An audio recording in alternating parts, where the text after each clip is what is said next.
kepalanya gitu kan. Padahal enggak ya dok padahal ya. sih sampai di sini terus habis itu dia bilang, "Dok, kemarin kata dokter sebelumnya kepala saya bakal dibobok dok gitu, bakal dibor, bakal dikerok gitu. Kok di sini kok kayaknya dokter nggak ngerjain operasi sih, gendang telinga saya tiba-tiba udah nutup." Kalau kita tanya gitu, sakit nggak bu? Enggak, emang kemarin saya diapain gitu, kayaknya cuma dibius bangun, besoknya udah suruh pulang.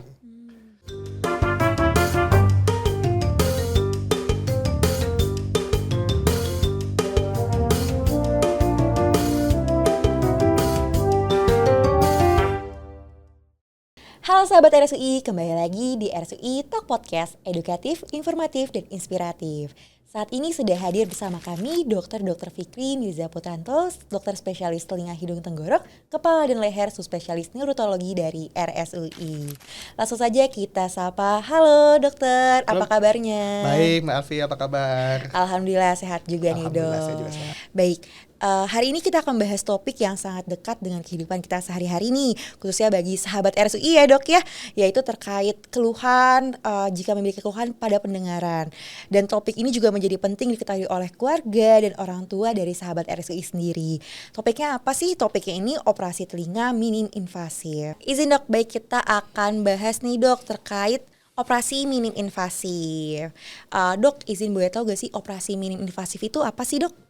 Jadi operasi minimal invasif pada telinga tengah itu adalah salah satu variasi teknik operasi di mana kita melakukan tindakan terhadap kelainan yang adanya di telinga tengah tanpa melakukan pemotongan atau insisi yang lebar seperti teknik konvensional. Jadi kalau dulu, jadi waktu zaman saya sekolah PPDS tuh zaman dulu tuh, itu semua orang dengan kelainan di telinga itu operasinya dilakukan dengan melakukan insisi di belakang telinga. Jadi disayat ya dok ya? Disayat besar sekali, kemudian baru dia bisa masuk ke dalam. Pada umumnya operasi itu dilakukan dengan mengerok ya, dengan teknik bor, si tulang yang ada di belakang telinga kita baru bisa masuk ke dalam telinga tengah, area yang mengalami infeksi. Nah, hari ini kita bisa melakukan directly. Jadi dengan endoskop, jadi dengan teropong kecil, masuk lewat liang telinga, langsung ngatasi masalah yang di tempat infeksinya. Lukanya hanya 2 jahitan. Dua jahitan dan tidak terlihat. Tidak terlihat. Jadi kadang-kadang saya suka dikomentarin, dokter ini operasi apa enggak gitu. Karena orang tuanya atau pasiennya bilang, kok nggak ada lukanya dok? Iya benar, karena cuma 2 jahitan ya. Cuma 2 jahitan dan lukanya itu benar-benar adanya di belakang tulang kecil yang di depan daun telinga kita. Udah itu doang.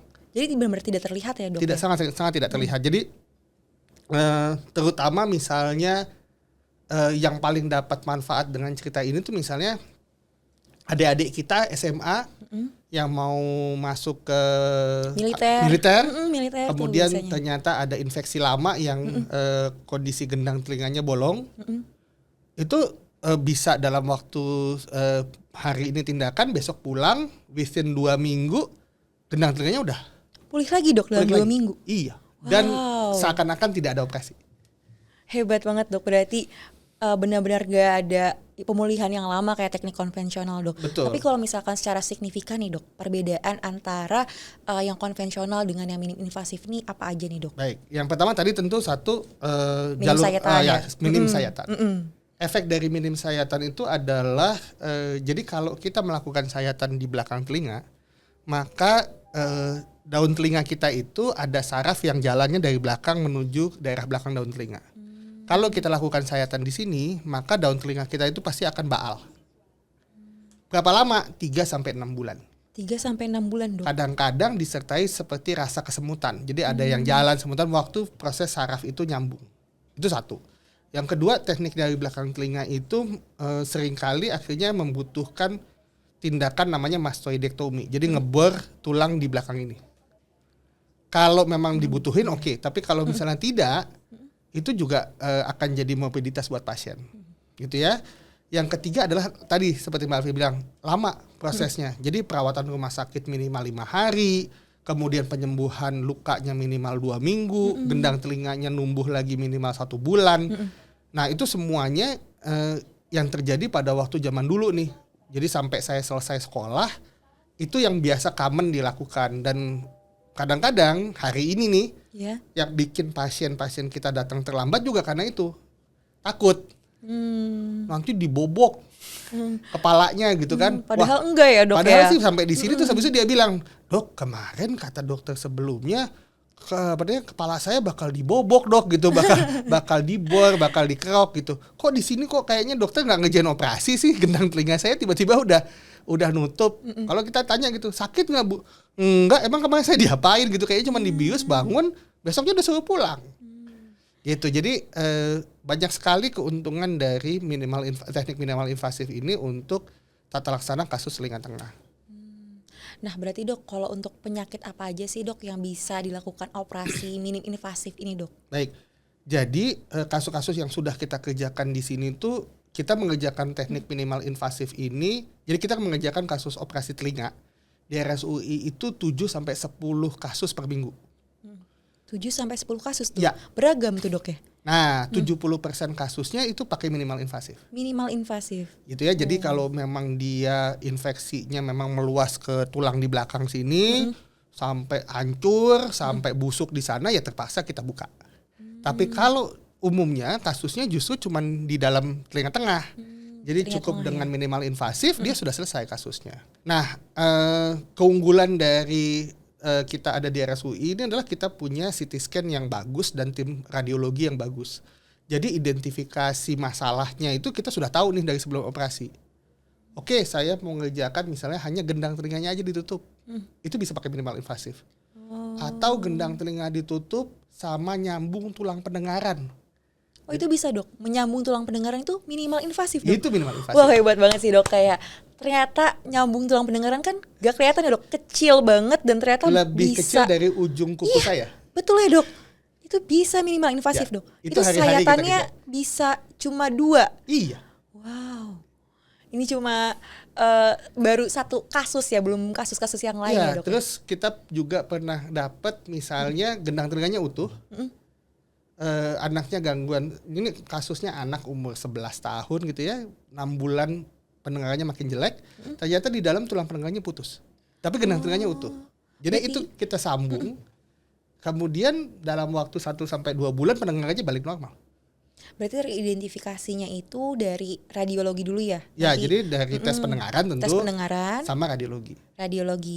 Dan untuk penyakitnya apa aja nih dok tadi selain? Jadi kayak, infeksi telinga tengah, kemudian kelainan di tulang pendengaran, kelainan tulang pendengaran. Terus kemudian pada kasus misalnya tuli mendadak, jadi orang yang hilang pendengaran tiba-tiba dan tidak respon, tapi harus dalam kondisi dini. Oh jadi semakin cepat semakin baik ya dok ya? Jadi kita maunya within 2 minggu. Jadi bisa obat, kita itu kan di balik gendang telinga itu ada rumah siput ya? Iya betul, ada rumah siput. Nah obatnya tuh bisa langsung kita pack di depan di rumah siput, sehingga dosisnya bisa sangat tinggi di rumah siput, diharapkan itu bisa naikin fungsi pendengaran. Nah mungkin nih dok ya, sahabat RSUI kan di rumah belum banyak yang tahu nih untuk gejala-gejalanya dari penyakit biar bisa lebih cepat diobati kayak tadi kan bisa deteksi dini gitu terkait gangguan pendengarannya. Itu kira-kira gejalanya apa aja sih yang bisa kita rasakan? Oh ini saya harus ke dokter spesialis THT nih gitu dok. Yang pasti pertama adalah gangguan pendengaran. Gangguan pendengaran. Gangguan pendengaran itu bisa kejadiannya tiba-tiba bangun tidur gitu, atau lagi ngobrol tiba-tiba pendengaran hilang. Atau gangguan pendengaran yang sifatnya jangka panjang, misalnya keluar cairan bolak-balik, kemudian disertai dengan gangguan pendengaran. Nah itu kita harus identifikasi dulu tuh di poli, ini gendang telinganya utuh atau enggak.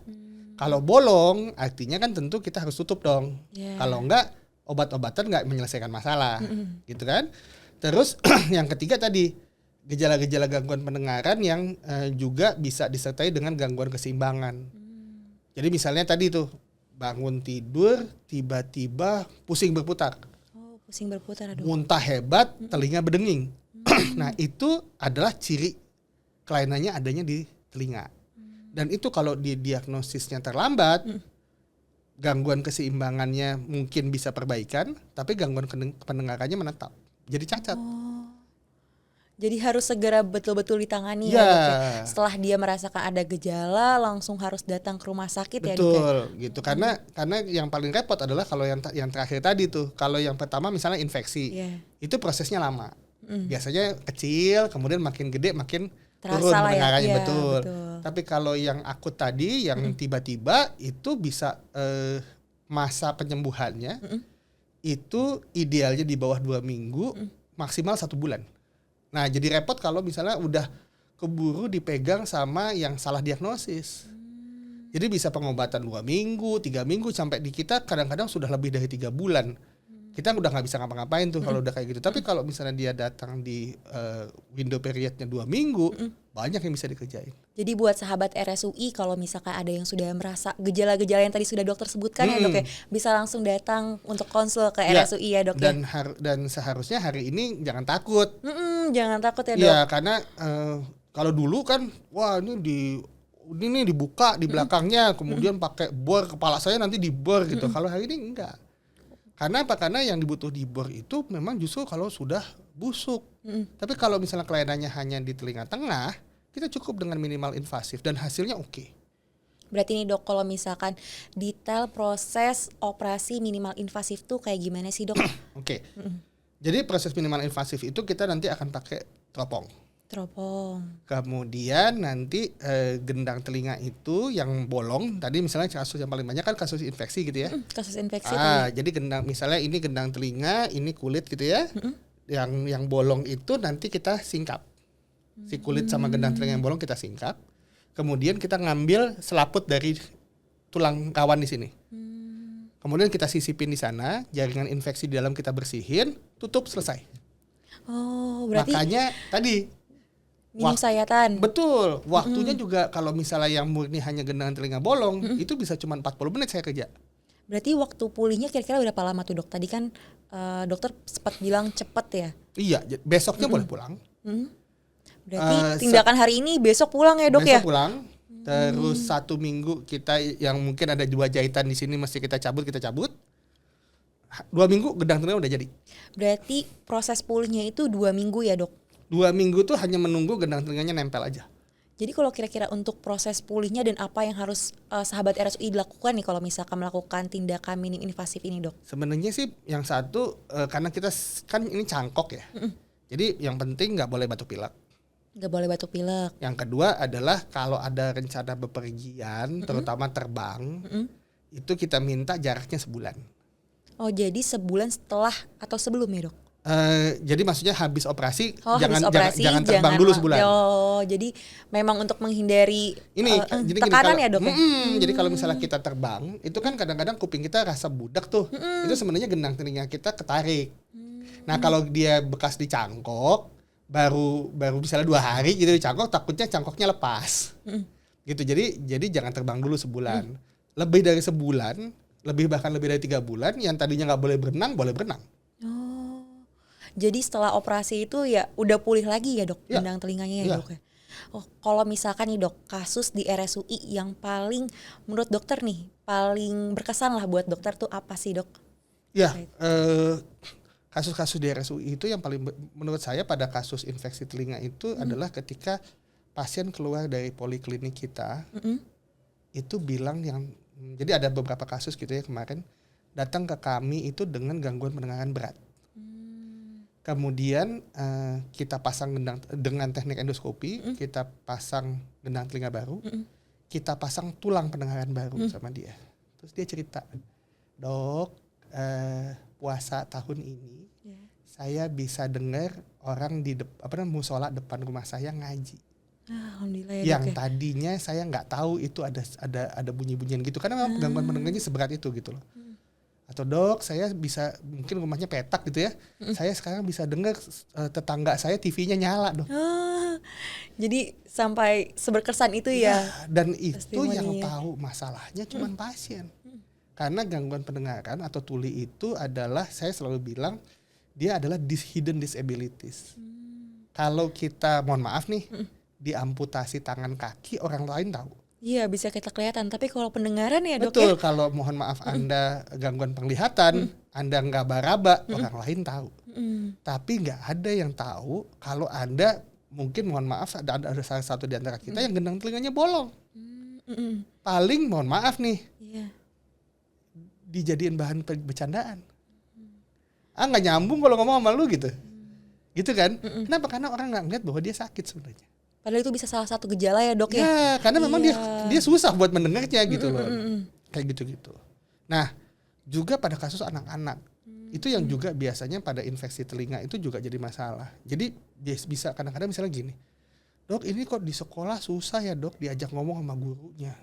Ternyata di balik gendang telinga itu ada ingus nyangkut akibat infeksi berulang lama. Jadi gendang telinganya nggak apa-apa, nggak ada keluhan keluar cairan, tapi di baliknya itu ada ingus. Terus orang tuanya kan nanya, dok ini operasinya diapain? Enggak kok bu, saya cuma pakai endoskop, kemudian saya tarik ingusnya keluar, besoknya anak ibu pulang.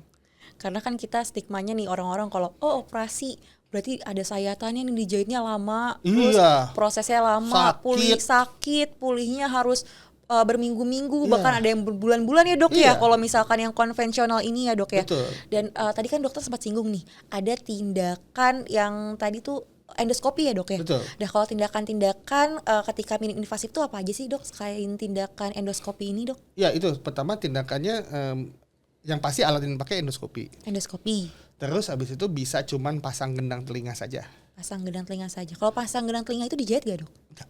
Oh gak dijahit dok? Enggak. Oh, itu pasangnya gimana sih dok? Gendang telinga siapa nih dok yang diambil dok? Benar, jadi pakai selaput tulang selaput. rawan yang ada di, jadi tulang rawan kita ini yang di depan, Iya. ini kan ada tulang rawan nih. Iya ada tulang rawan Nah, betul dok. tulang rawannya itu ada selaputnya. Nah, itu dipakai buat ganti gendang. Oh itu bisa jadi sistemnya tuh cangkok ya dok ya? Cangkok. Cangkok. Jadi cangkok ini tanpa sayatan. Tanpa sayatannya Oh, ini sayatannya untuk ngambilnya. mengambil tulang Ngambil rawannya. Oh. Itu ya. Terus habis itu kayak tadi pagi nih baru kita kerjain, gendang telinganya bolong, tulang penengganya putus. Terus disambungin dok? Disambung ulang. Disambung ulang. Iya. Itu minim invasif juga nih dok Iya dong, tindakannya? minimal invasif. Minimal invasif. Jadi diharapkan pendengarannya bisa naik sampai 30 sampai 50% pasca operasi. Bisa 100% gak sih dok? Ada. Nah, kadang-kadang definisi 100% itu agak sulit gitu ya. Misalnya terutama kalau misalnya tulang pendengarnya udah putus ya. Karena kan mengganti tulang pendengaran itu nggak mudah dengan bentuk bentuk dan mekanisme fisika tulang pendengaran itu yang memang rumit banget gitu loh. Jadi saya nggak pernah janjiin bisa pendengarannya balik 100%. Biasanya sebagus-bagusnya yang kita punya pengalaman itu 90% kembali. Itu pun dengan memang misalnya putusnya mungkin hanya pendek, jadi nggak semuanya hilang dan sebagainya dan sebagainya. Berarti Gitu. kalau misalkan untuk persiapan nih dok, untuk persiapan operasi minim invasif ini apa saja sih dok yang harus disiapkan sih dok? Yang pertama tes pendengaran. Tes pendengaran tadi ya. Jadi dari situ kita tahu berapa besar gangguan pendengaran. Dia hanya masalah di telinga tengah atau sudah sama saraf, gitu ya. Yang nggak bisa kita perbaiki kalau misalnya udah gangguan pendengarannya udah pakai saraf, karena artinya modalnya sudah habis ya. Oke. Tapi kalau selama dia masalahnya di telinga tengah, itu bisa kita perbaiki sampai bisa naik pendengarannya sampai lebih dari 50%.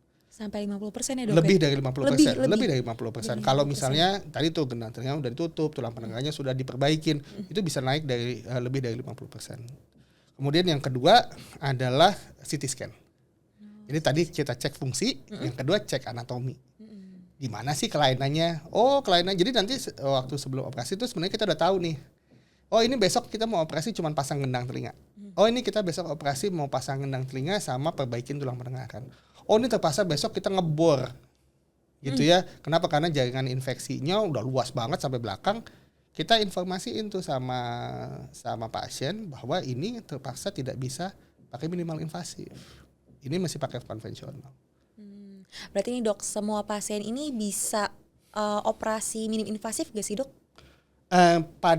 Jadi gini, hari ini justru kami hanya melakukan operasi konvensional pada kasus yang bukan yang tidak murni infeksi.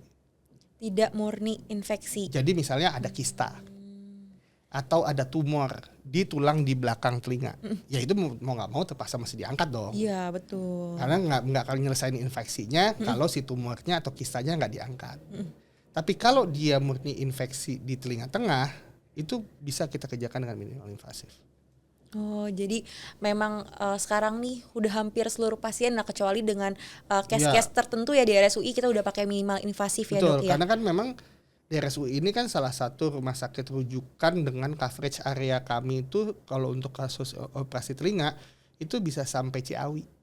Iya, karena kita tipe A ya. Betul, dan sampai ke arah sana itu yang mengerjakan kasus-kasus yang tipe advance, paling dekat sama RSUI itu baru Fatmawati. Betul. Jadi makanya coverage area kita hari ini tuh sampai ke Ciawi. mana, ke Ciawi, banyak dari Bogor, banyak dari batas Bekasi gitu, karena kan memang kita tipe A untuk daerah Jawa Barat Utara ya, gitu ya. Dan ya itu jadi memang kasusnya bervariasi gitu loh. Tapi kalau yang kasus awal sih sebenarnya mostly cukup dengan endoskopi. Oh, berarti kalau misalkan kasus awal cukup dengan endoskopi aja ya dok ya. Tadi dilanjutkan dengan tindakan minim invasif itu ya dok ya. Tapi nih dok, kalau misalkan ternyata ada case-case yang kita tuh nggak nyadar nih kalau misalkan udah harus dioperasi, itu gimana sih dok biar kita taunya gitu? Kayak deteksi dininya dok, selain tadi kayak ngerasa pendengarannya berdengung atau tiba-tiba ngerasa pendengarannya hilang. Cuma kan kadang kita suka abai ya dok ya. Kayak misalkan paling ini dengung doang gitu. Oh paling kayak emang gak ngedenger aja. Cara bedain yang memang gejala-gejala yang sudah harus melakukan tindakan tuh gimana sih dok? Yang paling gampang adalah kalau pakai telepon jelas beda dong. Pakai telepon jelas beda. Iya. Itu gimana dok? Ya, maksudnya taruh kanan sama kiri pendengarannya beda. Jadi kalau kita komunikasi begini, iya. kan yang dengerin kan dari dua-dua sisi telinga. Iya betul. Gitu ya. Kadang-kadang kalau gangguan dengarnya ringan, nggak sadar tuh. Tapi kalau pakai telepon, kita murni pakai sensasi pendengaran. Jadi telinga kita tuh nggak bisa bohong bahwa kalau misalnya kita pakai telepon, dia bisa bedain nih. Ditaruh sini sama sini kok beda kencengnya ya. Nah, padahal volumenya sama ya. Padahal volumenya sama. Itu bisa jadi kita bisa cek buat gejalanya ya, dok ya. Itu gejala yang paling mudah kita lihat. Mungkin sebenarnya nggak perlu operasi, misalnya cuma kotoran telinga gitu, masih kita bersihin gitu. Tapi itu gejala gangguan yang paling mudah hari ini mengetahui bahwa kita punya gangguan pendengaran, pakai aja telepon. Pakai telepon dengan volume yang sama nggak kanan sama kiri. Kalau udah mulai nggak sama, baru nanti kita evaluasi lebih lanjut. Karena kan kelainannya adanya di dalam nih, nggak bakal kelihatan sama orang. Iya kan, maksudnya gini, mohon maaf ya gitu ya. Betul. Kita sekarang ini di ruangan ada 5 orang nih. Kan nggak ada yang tahu gendang telinganya yang bolong yang mana. Iya benar, nggak kelihatan. Orang nggak bisa kelihatan dari luar bener, kan. Iya, jadi kelihatan. Tapi kalau misalnya kita sendiri yang tahu nih bahwa misalnya kalau misalnya gue pakai kanan sama kiri kok rasanya beda gitu ya. Nah, datang untuk cari pertolongan, paling tidak dilihat apa masalahnya. Dok, tapi kalau misalkan nih kan suka banyak nih dari sahabat RSUI mungkin di rumah suka ngerasa telinganya tiba-tiba berdengung, itu salah satu gejala atau bukan sih dok? Enggak mesti. Oh, enggak mesti ya dok? Kalau berdengungnya hanya ringan, maksudnya gini, ringan tuh artinya hilang timbul. Bisa aja misalnya karena tadi tuh kecapean, bisa aja karena misalnya kotoran telinganya nutup, bisa. Iya. Gitu ya, tidak mesti itu ada kasus misalnya gendang telinga bolong gitu. Ada kasus infeksi, enggak mesti. Yang hati-hati adalah kalau dengungnya terus-menerus. Nah, yang kedua adalah kalau dengungnya terdengar waktu lagi ada orang lain juga ikut ngomong. Jadi kan kadang-kadang kalau dengungnya pada yang paling ringan tuh cuman kedengaran dengung kalau lagi sepi. Iya, gitu ya. Iya, betul. Itu biasanya ringan. Tapi kalau misalnya kita lagi ngobrol begini tetap dia kedengeran, itu harus segera datang. Itu artinya berat tuh. Gitu. Tapi kalau dengungnya cuman, "Dok, iya dok, pas waktu malam mau tidur dengung tapi nggak nyampe 1 menit," itu sih biasanya sih aman. Dok nih, dari tadi kita bahas terkait infeksi telinga ya dok. Nah kalau misalkan infeksi telinga ini yang dimaksud tuh apa sih? Misalkan keluar cairan kah? Bisa. Atau sakit telinganya? Bisa. Atau tadi berdengung? Itu Bisa. apa saja sih dok terkait infeksi telinga ini? Oke. Kalau zaman dulu orang tuh selalu mengkorelasikan infeksi telinga dengan keluar cairan. Betul, keluar cairan ya dok ya. Tapi zaman sekarang enggak. Apa tuh dok kalau sekarang? Iya, maksudnya bisa saja gendang telinganya bolong, tapi nggak ada keluar cairan. Gendang telinganya bolong tapi nggak keluar cairan? Iya, kering aja. tapi pendengarannya beda kan sama kiri. Jadi makanya saya tidak pernah ngajarin lagi yang namanya infeksi telinga itu keluar cairan. Karena belum tentu keluar cairan itu adalah infeksi telinga. Maksudnya telinga tengah ya. Jadi genang telinga bolong ya. Belum tentu nggak ada keluar cairan, nggak ada infeksi telinga tengah. Nah dok, kan maaf ya nih dok bahasanya nih dok, kita sering dengar namanya conge dok. Betul. Nah bedanya apa sih dok? Ya itulah conge. Tadi keluar cairan itu? Iya.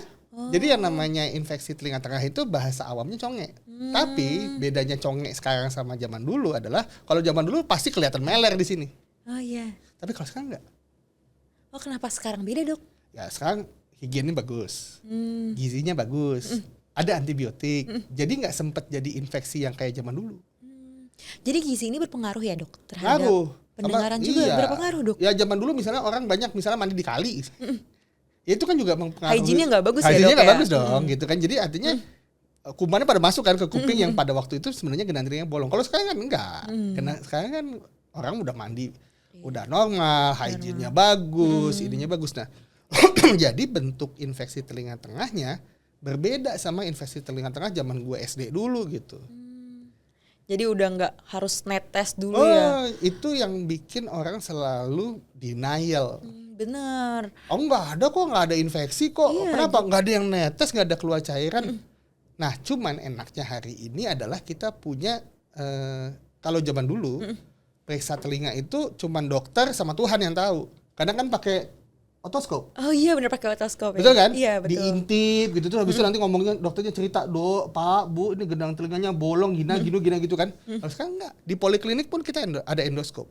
Jadi pasiennya bisa lihat langsung Iya. ya? Oh ya.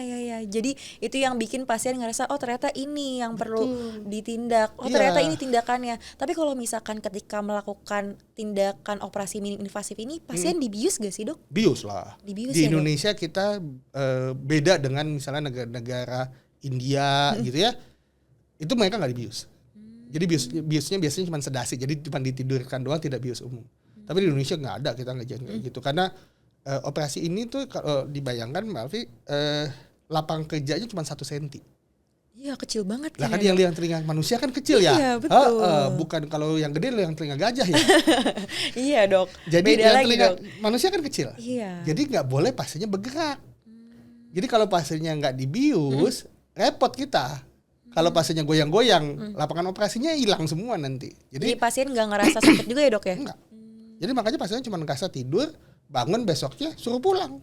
Dok nih, kalau aku denger-denger nih dok ya, dokter tuh salah satu dari 10 orang pertama yang belajar tindakan minim invasif ini ya dok ya? Ya, jadi gini kan sebenarnya di Indonesia itu kasus penanganan telinga tengah itu kan sudah lama ya. Udah dari tahun 70-an gitu. Dari tahun 70-an ya Nah, dok ya? cuman memang yang dikembangkan di Indonesia itu adalah yang dengan teknik konvensional. Nah, pada waktu minimal invasif ini muncul di tahun sekitar 2010-an, senior-senior kita itu tidak banyak. Karena waktu itu masih kontroversi. Jadi yang banyak belajar justru yang muda-muda untuk minimal invasif ini. Nah, jadi memang benar bahwa kami itu di Indonesia sekitar 10 orang itu ada yang memang awal-awalnya dari Jakarta, ada yang dari Surabaya, ada yang dari Makassar. Itu adalah kelompok-kelompok orang yang di awal-awalnya memang belajar tentang ini dan menerapkan itu pada pasien-pasien kami. Baru mungkin setelah tahun 2015 ke atas, 2017 baru ini mulai diadaptasi oleh beberapa sentra pendidikan gitu, sehingga sekarang adik-adik sudah lebih banyak ya yang bisa mengerjakan gitu loh. Nah setelah COVID, nah waktu COVID juga kan mengerjakan kasus itu kan juga jadi lebih terbatas. Tapi karena kita pakai endoskop, kita lebih aman. Karena misalnya nggak ada debu tulang dan sebagainya. Makanya jadi waktu COVID itu penanganan kasus dengan teknik endoskopi ini jadi lebih bagus gitu, lebih banyak dikerjakan gitu, karena dia lebih tidak invasif, tidak menyebabkan resiko penularan ke operator dibandingkan kasus konvensional terlaksana konvensional. Berarti dengan dokter yang memang gak banyak ini dan salah satu dokter pertama kali yang belajar juga ada di RSUI. Berarti RSUI salah satu rumah sakit yang bisa melakukan tindakan minim invasif ya untuk Ya, infeksi telinga, betul, gangguan telinga betul. gitu ya dok Dan ya. itu yang akhirnya bikin pasien juga amazed gitu ya waktu dia di sini. Kenapa? Karena waktu dia dirujuk ke sini diinformasikan sama dokter di luar tuh bakal dibor telinganya gitu. Begitu kita kerjain dia bingung gitu. Ini dokter ngerjain operasi apa enggak gitu. Kok tiba-tiba gendang telinga saya udah ditutup, kok udah nggak ada keluar cairan lagi, kok nggak ada lukanya gitu. Itu yang kita dapatkan akhirnya pasien ngomong tuh dari mulut ke mulut kan bahwa oh ternyata operasi telinga tuh nggak menyeramkan Itu itu betul. gitu loh. Memang ada gitu yang istilah saya gitu ya, habis operasi pakai konde gitu di bebatnya gede gitu Iya di sini. betul, Nah, ya, kan oke. suka lihatnya kayak gitu ya dok ya. Ya, tapi itu nggak banyak. Itu ya memang sekitarnya paling 20-30%. Yang banyak tuh cuman kayak daun telinganya itu tutup. Karena Seminggu udah cuma selesai. ambil yang tadi Iya. selaput dan tulang-tulangnya untuk Betul. menutup tulang gendang telinganya ya dok ya. Iya, habis itu udah selesai. Seminggu dia udah dibuka lagi. Udah boleh sekolah, udah boleh segala macam. Dok, kalau pasien terjauh dokter tuh dari mana sih dok? Karena kan RSUI ini kan pusat rujukan nasional ya.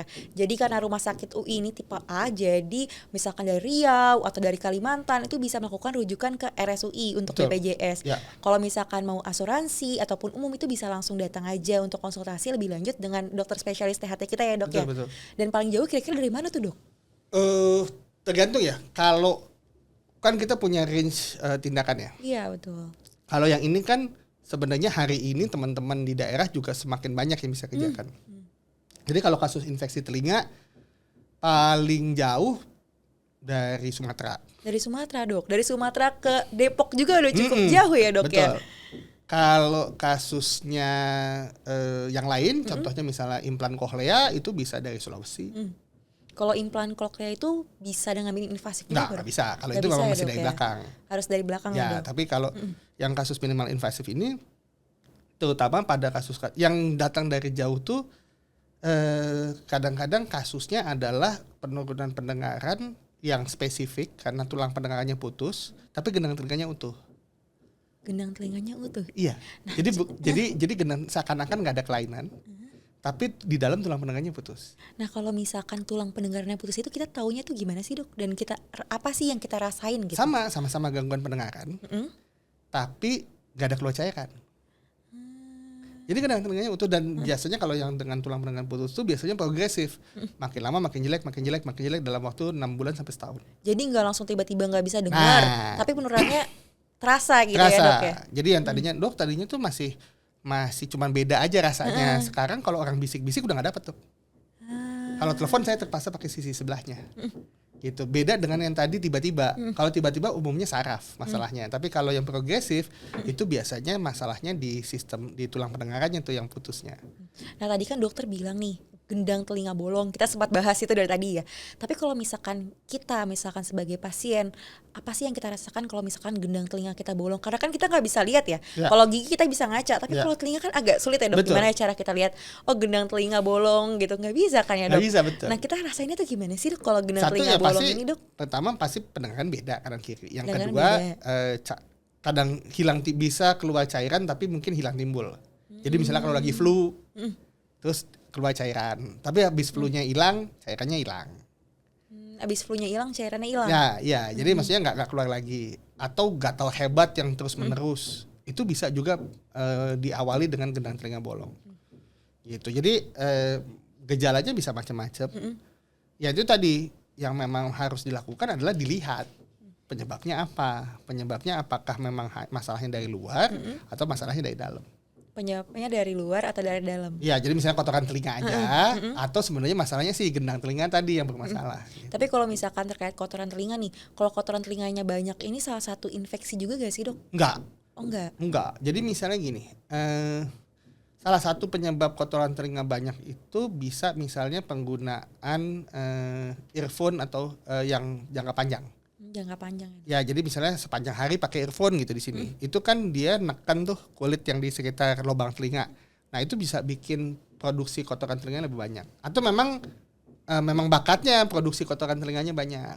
Gitu. Jadi nggak mesti yang kotoran telinga banyak itu gendang telinganya bolong.